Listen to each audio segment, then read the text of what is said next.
Assalamualaikum warahmatullahi wabarakatuh. Perkenalkan, nama saya Muhammad Rafi Rapsanjani, NIM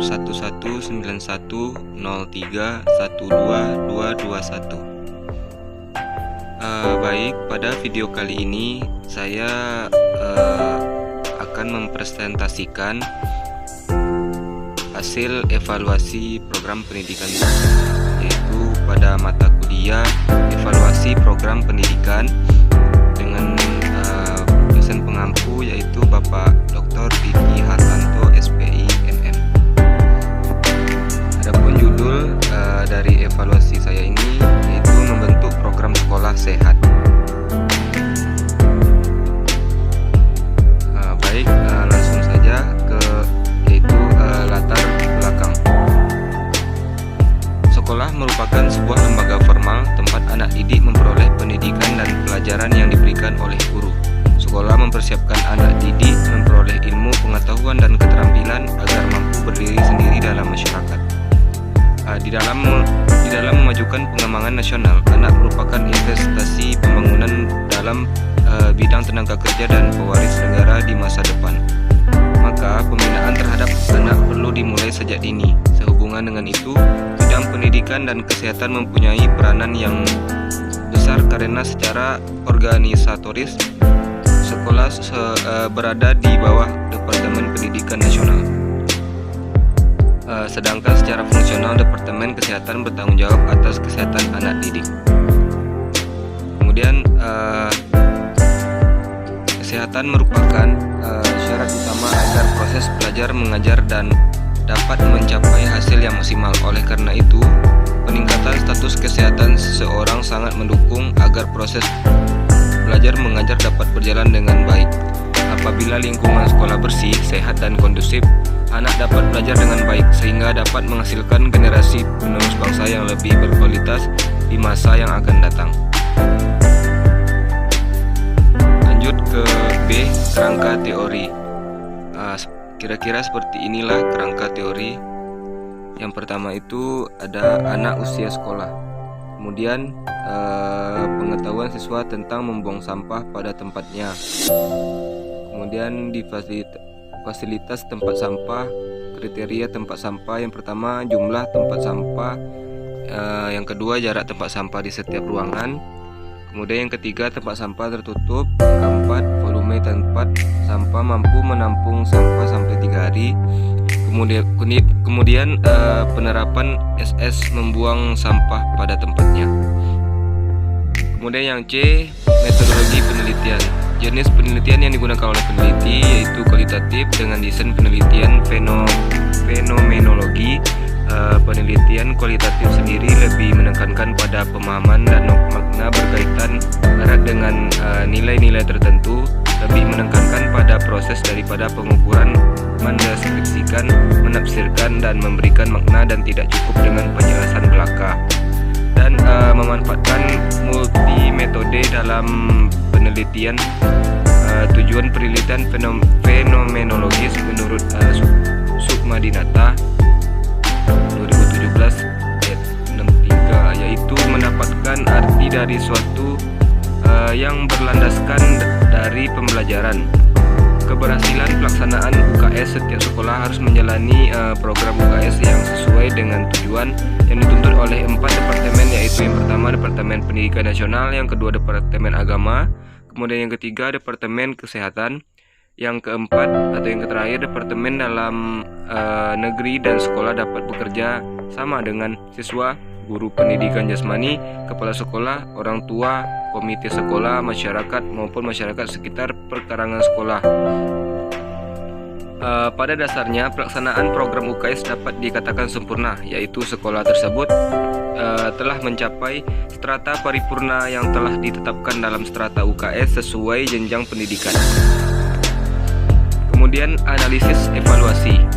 Yang pertama, pengertian sekolah sehat. Sekolah sehat adalah keadaan badan dan jiwa yang baik. Artinya sesuatu dikatakan sehat jika secara lahiriah, batiniah, dan sosial berjalan secara normal dan baik sehingga memungkinkan sesuatu dapat produktif baik secara sosial maupun ekonomis.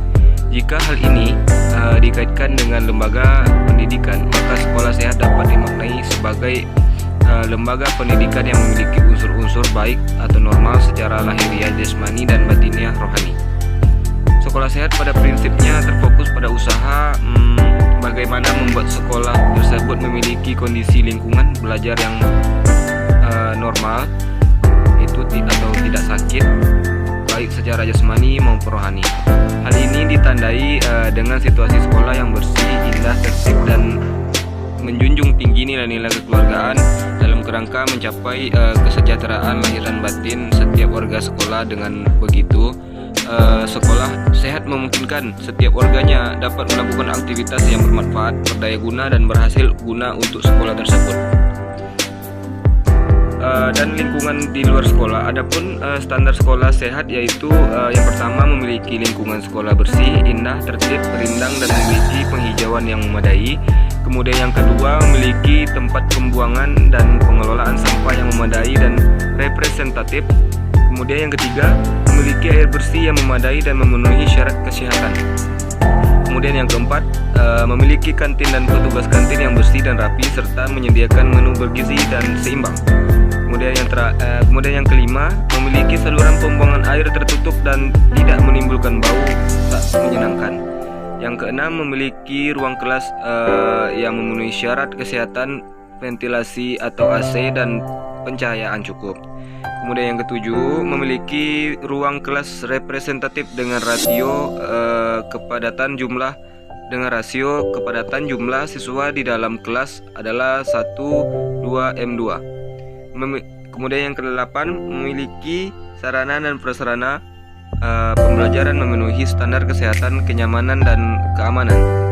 Kemudian yang kesembilan memiliki ruang dan peralatan UKS yang ideal, tersedia tempat tidur, timbang berat badan, alat ukur tinggi badan, nelen, chart, kotak P3K berisi obat, kemudian lemari obat, buku rujukan, KMS, poster-poster, struktur organisasi dan wall ticket, tempat cuci tangan atau wastafel, data angka kesakitan siswa, peralatan gigi, unit gigi, contoh-contoh model organ tubuh, rangka torso dan lain-lain.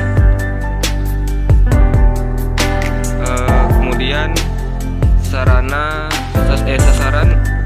sasaran usaha kesehatan sekolah.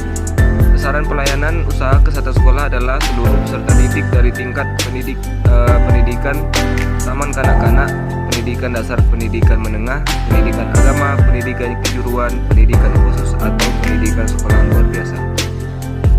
Sekolah lain berfungsi sebagai tempat belajar mengajar, juga merupakan ancaman penularan penyakit jika lingkungan sekolah tidak dikelola dengan baik. Lebih dari itu, usia anak sekolah merupakan usia yang rawan terserang berbagai penyakit.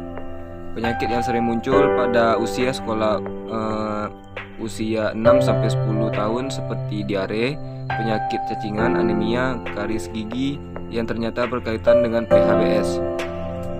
Salah satu usaha yang dilakukan dan terus dikembangkan adalah usaha kesehatan sekolah atau disebut dengan UKS. Program UKS dilaksanakan pada semua jenis dan tingkat pendidikan, baik sekolah negeri maupun sekolah swasta, mulai dari tingkat sekolah dasar, sekolah menengah atas, khusus pengembangan UKS tingkat sekolah dasar, penyelenggaraannya bersama-sama dengan lembaga pendidikan mulai tingkat daerah sampai tingkat pusat. Kemudian tujuan adanya sekolah sehat berdasarkan yang sudah diperoleh, mendapatkan temuan bahwa yang pertama yaitu tujuan program sekolah sehat adalah meningkatkan kesehatan, pembiasaan pola hidup sehat, menciptakan lingkungan sekolah yang nyaman dan bersih, kemudian meningkatkan proses pembelajaran sebagai indikasi sekolah sehat dalam menuju lomba sekolah dan kantin sehat.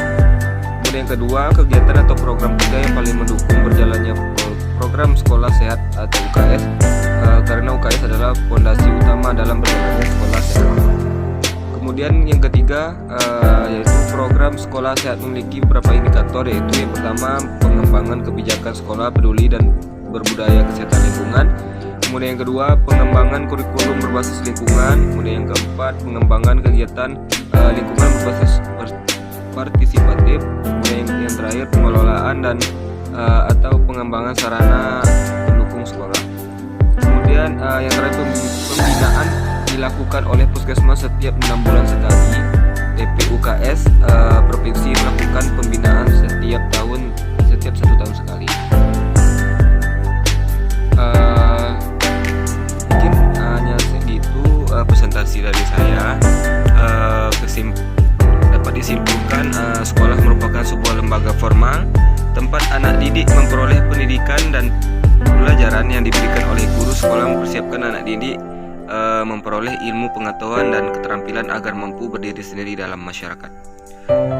Demikian hasil evaluasi.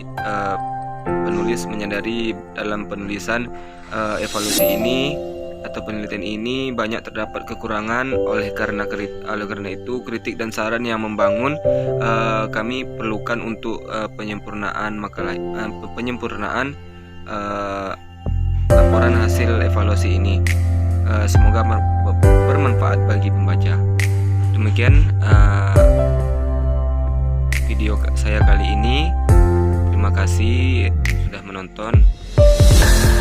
Assalamualaikum